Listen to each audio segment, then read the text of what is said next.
Vayak'hel. The Torah portion of Vayak'hel has quite a few connections to the Messiah.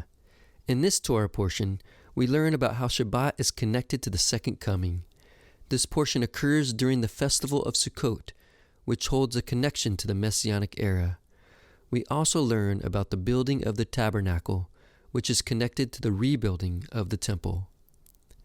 Before Moshe started guiding the people of Israel in the building of the Tabernacle, he reiterated the command of Shabbat, the seventh day of rest after 6 days of labor.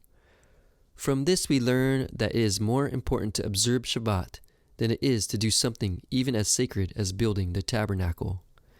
This alludes to the coming of Messiah and the establishment of his kingdom, which is symbolized by Shabbat. The rabbis explain that the 6 days of creation allude to 6 millennia. Each day of the creation story coincides with 1,000 years. The creation of man on the 6th day coincides with the arrival of Messiah at the end of the 6 millennia. The 7th day, the day of rest, coincides with the Messianic Era. When the Messiah comes at the end of the 6th millennium, he will gather up his assembly, establish his kingdom, and institute a 1,000-year Shabbat. He will also reestablish the Shabbat on the 7th day, and will erase any notions that the Shabbat is on a different day or that the Shabbat is obsolete. In the Messianic Era, everyone in the entire world will observe the Shabbat. When Moshe, the first Redeemer, returned to the people of Israel after going up Mount Sinai, he reiterated the commandment of the Shabbat and delivered the instructions for the building of the tabernacle. When Messiah, the last Redeemer, returns to the people of Israel, he will follow in the path of Moshe. He will reinstitute the Shabbat and rebuild the temple. The prophets predict that in the Messianic Era, the temple will be restored as the house of God in Jerusalem. It will be the center of the nations. Maimonides makes the rebuilding of the temple one of the requirements that the Messiah must accomplish in order to confirm his identity. As Rambam writes in the Mishneh Torah, Hilchot Melachim 11 verse 4, if he succeeds in all this, builds the temple, and gathers in the dispersed remnant of Israel, he is definitely the Messiah. The Messiah will not build the temple by himself. It says in Exodus Rabbah 40 verse 2, you find that when Moshe ascended on high, the Holy One, blessed be he, showed him all the furnishings of the tabernacle and said, this is what you will make.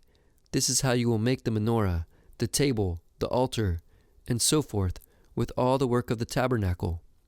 As Moshe prepared to descend, he assumed that he was to personally make the tabernacle. But the Holy One, blessed be he, said to him, Moshe, I have made you a king. Is it appropriate for a king to do anything for himself? He gives orders, and others do the thing for him. Likewise, you must find others and let them do the work. Moshe appointed 2 craftsmen to oversee the building of the tabernacle, Bezalel and Oholiab.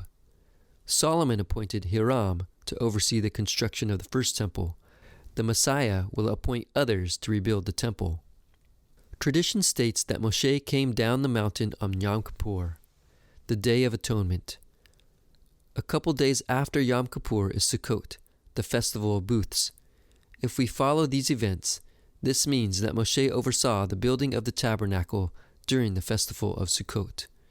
The construction of the tabernacle coincides with the construction of the Sukkot, or booths, that we dwell in during the festival of Sukkot.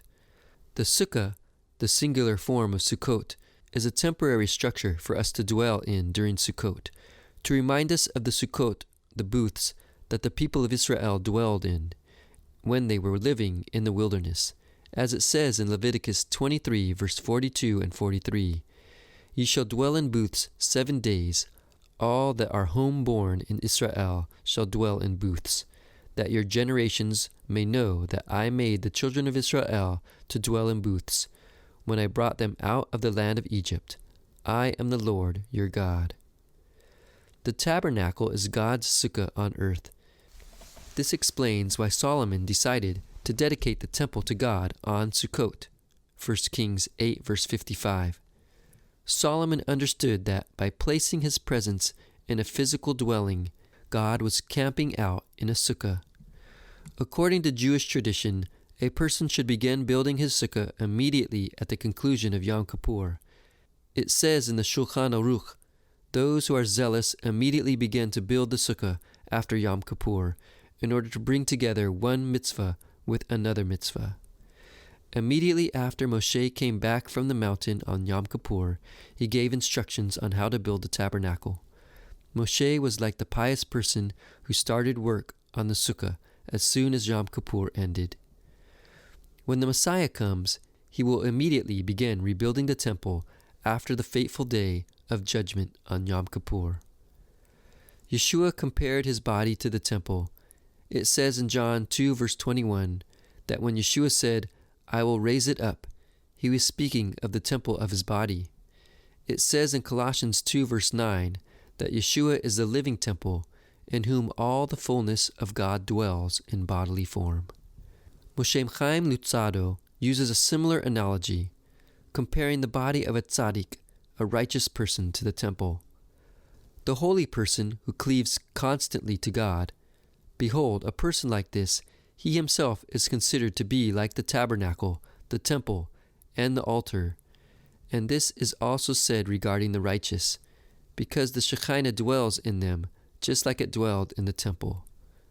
Moshe Chaim Luzzatto, Mesilat Yitzarim 26. The Talmudim, the apostles, sometimes refer to the followers of Yeshua as the body of the Messiah. If the body of the Messiah is a temple, then by extension, the followers of Yeshua are also a temple. It says in 2 Corinthians 6 verse 19, "We are the temple of the living God." From this perspective, the construction of the tabernacle teaches about the building up of the body of Messiah into a spiritual temple. It says in Ephesians 2 verses 20 through 22, "Having been built on the foundation of the apostles and prophets, Messiah Yeshua himself being the cornerstone, in whom the whole building, being fitted together, is growing into a holy temple in the Lord, in whom you are also being built together into a dwelling of God in the Spirit." The Torah portion of Vayak'hel is connected to the Messiah and the Messianic Era. Moshe coming down from the mountain, reiterating the commandment of the Shabbat, and giving instructions on how to build the tabernacle, points towards the coming of Messiah, and how he will reestablish the Shabbat, usher in an era of rest, and rebuild the temple. The appointed times that were observed during Moshe's return and his subsequent instructions point towards the Messianic Era and how God, dwelling among us, in their tabernacle or temple, is equivalent to the temporary dwelling in the Sukkah. Finally, the tabernacle itself points towards the temple and the body of the Messiah, and us, followers of Yeshua.